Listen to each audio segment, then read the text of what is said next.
So, dankie Christo.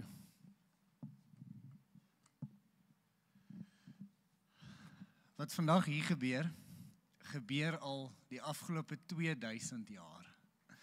Dit begin op 'n oomblik toe Jesus na sy disippels kyk en hy sê vir hulle, gaan, maak disippels. Hy het gepraat van Jerusalem, Judea, Samaria en die eindhoeke van die aarde. En nadat die Heilige Gees het sy kerk versprei oor die wêreld. En vir die afgelope 2000 jaar het mans en vrouens ja gesê vir die sending van God. Ja gesê om te gaan na die eindhoeke van die aarde, sodat ons hier in Bloemfontein vir Jesus kan aanbid. En alhoewel die inligting wat Dani gedeel het vandag, nuwe inligting is, as ons eerlik is met mekaar, is dit eintlik ou nuus, nê? Dis ou nuus. Dit gebeur die afgelope 2000 jaar. Maar meer as dit, hier in Bloemfontein, sien ons hierdie selfde patroon, soos Dani gesê het, gebeur oor en oor, keer op keer. Want dis wie ons is. Dis wie die kerk van Christus is, en dis ook wie ons as Dokserhou in Bloemfontein is. Nou, volgende jaar Maart maand, is ek offisieel 20 jaar deel van hierdie familie se storie. Volgende jaar Maart maand, 20 jaar deel van hierdie gemeente, en hierdie mission, wat die Here ons gegee het. Nou, oor hierdie afgelope 20 jaar, en van julle, daar's van julle wat ek weet wat hier sit, wat al in hierdie gemeente was, toe hierdie gebou was. En van julle het al gesien hoe hierdie kerk se naam verander word. Van julle het saam met my gesien hoe gemeentes van verskillende agtergronde een kerk geword het, bloot omdat hy so gesê het. Ons het hierdie missional moments al saam beleef. Hierdie gemeente het op 'n stadium in 'n tent bymekaar gekom, want dit gaan nie vir ons oor gemak nie. So 3,5 jaar terug onthou ek toe ons uit hierdie gemeente uit, nie net 4 leiers nie, maar tussen 70 en 100 mense gestuur het om 'n kampus te gaan begin in die noorde van ons stad. Vandag, offisieel, is daar meer as 500 volwassenes en nog hulle kinders en gesinne, wat dit hulle geestelike tuiste noem, omdat ons ja gesê het, om ons hande oop te maak en te stuur. Die rede hoekom ons dit doen, is want die evangelie verdien meer plek. So eenvoudig soos dit. Ek het gesien in hierdie afgelope 20 jaar hoe hierdie gemeente 'n multikulturele gemeente geword het. Nie omdat dit in die mode is of een of ander regte ding is om te doen as jy 'n kerk is nie, omdat die evangelie mure en grense afbreek. Ek onthou die dag toe ek en Dani ingestap het in Nelson Mandela Drive in 'n nagklub in, en ons het gesê hierdie gaan 'n plek van aanbidding wees. En dit het een geword. Die Here het ons op 'n mission gesit. Die laaste 20 jaar het ek gesien hoe kinders in hierdie huis, onder andere Christo en Silas se kinders. Ek onthou nog voor Christian gebore was, toe het nog net Helen was, toe sy babatjie was, dis omtrent toe ek in die kerk ingekom het. En Cornel en Rita, hulle seuns is nou al uit die skool uit. Ek onthou nog voor hulle skool toe gegaan het. Maar hoe kinders, nie net hulle se nie, maar talle kinders geleer is uit die woord, om die Here te ken, om die woord te ken, hoe hulle as tieners hulle identiteit in Christus gevind het, en hoe ons hulle as mans en vrouens van God in die samelewing ingestuur het. Dis die mission waarvan ons deel is. Ons het nie net honderde nie, maar ek dink al duisende verlorenes verwelkom in hierdie huis in, en gedoop in daai bad daar agter. Ek en jy het al gesien hoe huwelike gered word, en hoe huishoudings herstel word in hierdie familie. En keer op keer het ons vriende wat baie naby aan ons is, gestuur na ander stede toe, na ander kerke toe, omdat ons ja sê vir sy storie, nie ons nie. Dis oké om vandag hartseer te wees, want dit beteken die liefde is eg. Beteken hierdie verhoudings is eg. Dis alright, en ons is nie die eerste gemeente wat huil wanneer hulle 'n broer groet nie. Gaan lees Handelinge. En hoe Paulus op die strand staan, en die ouderlinge staan om hom, die gemeente huil, en hulle groet vir Paulus. Maar hulle sê, al betaal hulle 'n prys, al kom dit teen 'n koste, sê hulle ja, vir die missie van God. Nou hierso is die realiteit, ek en jy het 'n keuse. Jy kan of jou eie storie vertel, en die hoofkarakter van jou storie wees, of jy kan kies om in te tree in die verhaal waarmee God besig is. Sy storie, wat gaan oor sy heerlikheid. Die manier hoe die Bybel dit uitbeeld is op 'n baie mooi manier. Dit praat van 2 tipe stede. En ons kan kies in watter stad wil jy bly en in watter stad wil jy bou. Nou, die een stad word uitgebeeld deur Babylon. Reg deur die Ou Testament gaan daai tema deur en selfs tot in Openbaring is dit aan die een kant is dit die stad van Babylon en teenoorgestelde stad, die stad van God, is die nuwe Jerusalem, die een waarmee Jesus besig is. Nou hierdie verhaal van Babylon begin eintlik in Genesis 11 al, in die verhaal, en as jy deel is van 'n goeie kinderbedieningsomgewing soos wat ons het hier by Doxer, dan het jy al gehoor van die toring van Babel. Onthou die storie van die toring van Babel, die hoë toring wat hulle gebou het, en die Here het iets met hulle taal gedoen daarso. Nou in daai verhaal, in Genesis 11, wil ek gou vir julle lees van vers 4, die tipe stad waarmee hulle besig was. En hierdie is die siekte in die mensdom. Dis die siekte waarmee ons vandag nog sukkel. Ons wil ons eie storie skryf. En dit sê, toe sê hulle, kom ons bou vir ons 'n stad met 'n toring waarvan die punt tot in die hemel reik en ons maak so vir ons 'n naam. In Engels sê dit, let us build and make a name for ourselves. Die New Living Translation sê dit so, hy sê, let us build so that we can become famous. Nou kyk na ons sosiale media kultuur waarbinne ons leef. Almal se begeerte, almal wil famous wees, nê? As jy miskien 'n besigheid het, ons almal wil hê jou besigheid moet suksesvol wees, maar jy moet jouself die vraag vra, wat sit onder dit? Dis omdat ons iets indrukwekkend wil bou. Ons wil 'n legacy los, as jy dalk later jare is in jou lewe. Ons wil onthou word. So kom mense hou daarvan om 'n naam op 'n bordjie neer te sit, en dan sit ons dit op 'n gebou. Dit sou nou nice wees as ons nou Eugene Lombard, 'n klein standbeeld van hom gemaak het, en gesê ons onthou die wonderlike werk wat hy gedoen het. Ons hou daarvan wanneer ons geëer word. Ons wil iets indrukwekkend bou.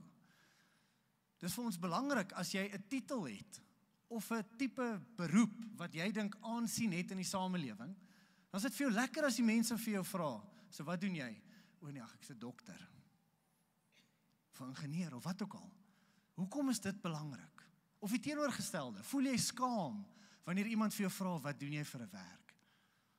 Ja, ek bly by die huis, pas die kinders op. Hoekom voel jy skaam daaroor? Want ons wil 'n naam maak vir onsself. Ons hou daarvan om 'n storie te skryf. Nie net die storie te skryf nie, maar ook om die hoofkarakter te wees in daai storie. Die ander stad waarmee Jesus besig is. Kom ek wys vir julle hoe lyk hy. Dis in Openbaring 22. Dis die laaste hoofstuk van jou Bybel. En dis vir my so mooi, dis die laaste hoofstuk van die Bybel. Maar dit is eintlik 'n herskryf van die eerste hoofstuk van die Bybel. Dis Genesis 1 wat oorgeskryf word. En Genesis 1 begin in 'n tuin. En hierdie verhaal eindig in 'n stad. Maar hierdie stad, hierdie nuwe Jerusalem waarmee Jesus besig is, hy lyk anders. Hy lyk soos 'n tuin. Dis 'n tuinstad. Kom ek lees vir julle saam in Openbaring 22 vers 1 en 2 sê dit, toe het die engel my die rivier met die water van die lewe gewys. Dit is helder soos kristal en dit stroom uit die troon van God en van die lam uit. Weet jy wat is interessant van hierdie nuwe stad? Daar is nie 'n tempel nie. Daar's nie hoë geboue, daar's nie torings gebou nie. Van die Here se teenwoordigheid is daar. Dit stroom van die troonkamer uit. Vers 2, tussen die hoofstraat van die stad aan die een kant en die rivier aan die ander kant staan die boom van die lewe. Hy dra 12 keer per jaar vrugte. Elke maand lewer hy sy vrugte. Die blare van die boom bring genesing vir die nasies. Hoe mooi is dit? Jy sien die stad waarmee Jesus besig is 'n lewegewende rivier. Die beeld van 'n rivier is my so mooi. 'n Rivier worry nie of daar nog genoeg water gaan kom nie. 'n Rivier is net besig om te gee. En as jy gekoppel is aan die troonkamer, dan is dit nie vir jou moeilik om jou hande oop te maak en te sê ons stuur, ons gee, want ons is deel van hierdie stad. Ons is nie besig om ons eie naam te bou of ons eie toring nie. Ons is besig om te vloei uitwaarts. Dit is my mooi ding van 'n boom. Ek weet nie of jy hierdie weet nie, of hierdie dis sover my kennis van bome strek, maar 'n boom eet nie sy eie vrugte nie. Weet jy dit? 'n Boom eet nie sy eie vrugte nie. Die vrug wat 'n boom dra, is tot voordeel van die mense en die diere wat rondom die boom is. Dis sodat ander gebless kan word. En dis hierdie beeld van elke maand dra hy sy vrugte. Ons weet ons het genoeg en daarom kan ons gee. Ek ervaar die Heilige Gees sê, hy het vir Dr. Bloemfontein, hy het ons 'n rivier gemaak en hy het ons 'n boom gemaak wat vrug dra, sodat ander daarvan kan eet. En die Here wil ons herinner, ek het julle, moenie worry nie. Ek het julle. Julle kan maar vloei. Nou, ek wil net vinnig vir jou my kort weergawe vertel, net van hoe hierdie baie persoonlik vir my geraak het hierdie jaar. En as ons enig koffie drink, dan sal ek vir jou die langer weergawe vertel, wat gevaarlik is, want ek is 'n pastoor en ek kan preek. Maar net gou die kort weergawe, is toe ons as gemeente hierdie Noordkampus geplant het ons in 'n lapa bymekaar gekom, elke Sondag opgeslaan en afgeslaan, want ons is nie bang vir 'n bietjie ongemak nie, ons is passionate oor die evangelie, maar ons het die Here gevra vir 'n permanente perseel, 'n venue. En so ons het gebid daarvoor, en toe die Here vir ons 'n wonderlike deur oopgemaak by die Vrystaat Nasorgsentrum. Hulle het hierdie beautiful, en dit is regtig die Here se hand gewees, hy het vir ons daai deur oopgemaak. Hulle het hierdie mooi saal, en ons het die saal oorgedoen, en ons het 'n huurkontrak met hulle. En dit is vir ons baie lekker om huur te betaal aan hulle, want vir hulle was dit 'n groot gebedsaak gewees. Want hulle soek volhoubaarheid, finansiële volhoubaarheid, en hulle was so 'n bietjie in die knyp gewees, en hier kom 'n kerk, en ons betaal markverwante huur, en dit is vir ons lekker, ons is nie besig om 'n sakeman ryk te maak nie, ons belê dit in 'n Christelike organisasie in ons stad wat goed doen. Nou as jy nie die Vrystaat Nasorgsentrum ken nie, moet ek vertel jou net gou wie hulle is. Dis omtrent 120 inwoners, geskape in die beeld van God, maar dis mense wat 'n verstandelike gestremdheid het. En die beste manier om hierdie te verstaan, hulle is eintlik kinders wat vasgevang is in 'n groot mens se liggaam.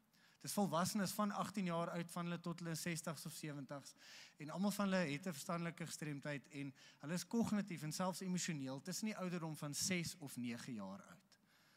En Here het hierdie kinders naby aan ons gebring.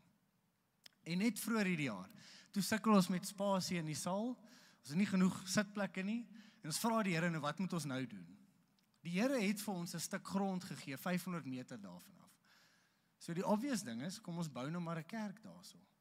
En ons het gebid oor hierdie saak, en as ek eerlik met jou kan wees, ek dink die Here het so 'n stukkie besigheid in my kop gesit, en in my kop dink ek, ek lei die kerk, ek moet 'n goeie deal soek vir die kerk. En ons is gekonfronteer met die vraag, gaan ons eie plek bou, soek ons 'n groter venue, of gaan ons kies om te bly en te belê in die fasiliteite daar, om seker te maak daar is genoeg plek dat ons kan aanhou om kerk te hou daar. En so ons vra vir die Here, maar die probleem met dit is, ons besit nie daai geboue nie, dis nie ons nie. So onmiddellik dink ek, dis nie 'n goeie deal vir die kerk nie. En ek bid daaroor, en daar was 'n oomblik gewees, so ek het my een seentjie hier gehad, hy is die kleinste, maar ek het eintlik 4 seuns. Die oudste seun is 10, dan 9, dan 4 en dan 1. En so in die aande lees ons Bybel, so natuurlik die kinderbybel wat ek en my seuns lees, is nie 'n gewone kinderbybel nie, dis die aksiebybel. Ek weet nie of jy die aksiebybel al gesien het nie. Dit lyk soos 'n Marvel storie. Jesus is soos Jack, hy's gerip, hy het 'n six-pack en hy's die hele tyd kwaad. Maar die seentjies love it, want is wild.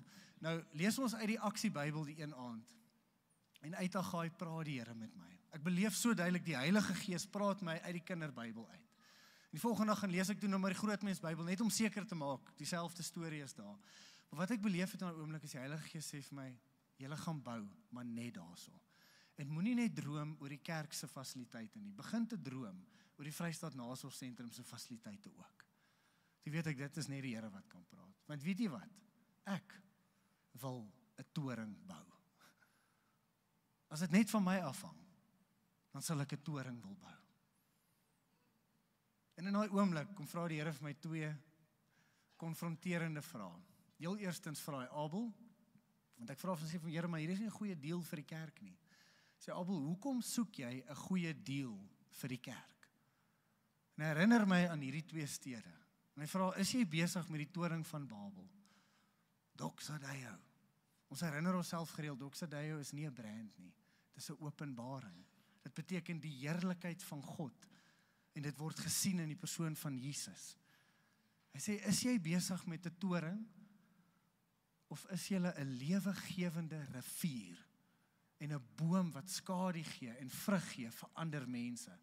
Soek 'n goeie deal vir die Vrystaat Nasorgsentrum se inwoners.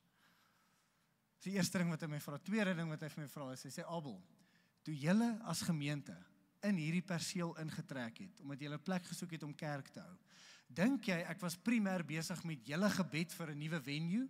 Of dink jy ek was primêr besig met die inwoners, met die Vrystaat Nasorgsentrum se gebed vir langtermyn volhoubaarheid?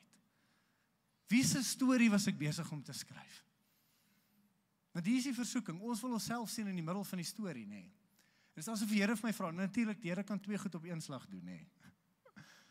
Maar ek het net besef van daai oomblik, wat as ons nie die hoofkarakter is van hierdie storie nie? Wat as hierdie hulle storie is, en ons word net uitgenooi om deel te wees van hulle storie? Wat as ons Jonathan is, en nie Dawid nie? Caleb, nie Joshua nie? Wat as ons geroep is om soos Jesus voete te kom was? Dis wat Jesus gedoen het. Hy het gesê, ek maak my storie oor jou. My lewe gee ek aan die kruis, sodat jy 'n storie kan hê. En dis waarvoor hy ons roep. Mag ons 'n gemeente wees wat baie meer plant as wat ons bymekaar maak. 'n Gemeente wat meer seën as wat ons bewaar en meer stuur as wat ons ontvang. Hierdie is wie ons is en hierdie is wie ons, die kerk van Jesus, nog altyd was en geroep is om te wees. Jaco, die worship span, julle is welkom vorentoe te kom. En soos julle vorentoe kom, wil ek net gou met Jaco Eis en met Eugene net gou gesels. En ek wil net vir julle sê, saam met julle vrouens, dat julle gaan nie weg nie. Ons stuur julle. Julle verlaat ons nie. En hier praat ek nou namens ons kerk, ons almal. Ons stuur julle. Ons release julle. En ons wil vir julle sê, well done, dat julle ja sê vir die sending van God. Die koninkryk van die Here was gebou die afgelope 2000 jaar, dat ons hier in Bloemfontein die Here se naam mag ken, was as gevolg van mans en vrouens soos julle, wat in oomblikke soos hierdie gesê het ja. Ek los my storie, ek sal deel wees van u storie.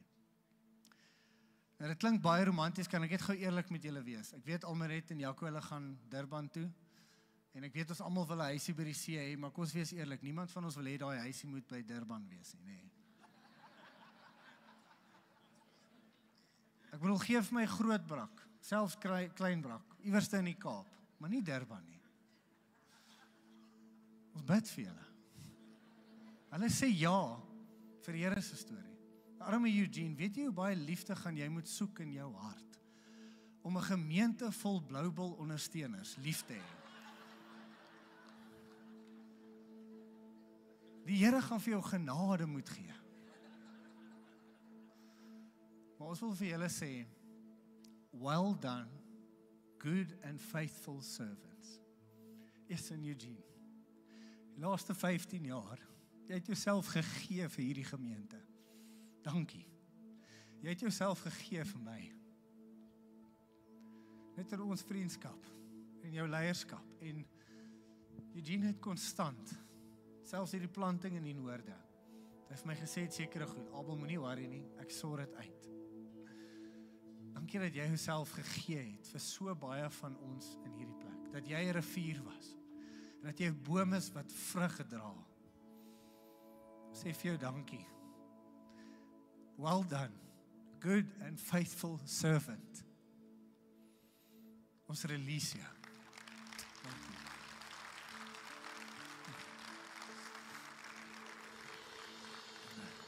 Kom ons staan. Ons gaan afsluit met 'n baie eenvoudige lied, wat alles gaan oor Jesus, wat in die middel is. Jesus, dit is u storie, en ons wil hê ons lewens moet gaan oor u heerlikheid, Jesus. Amen.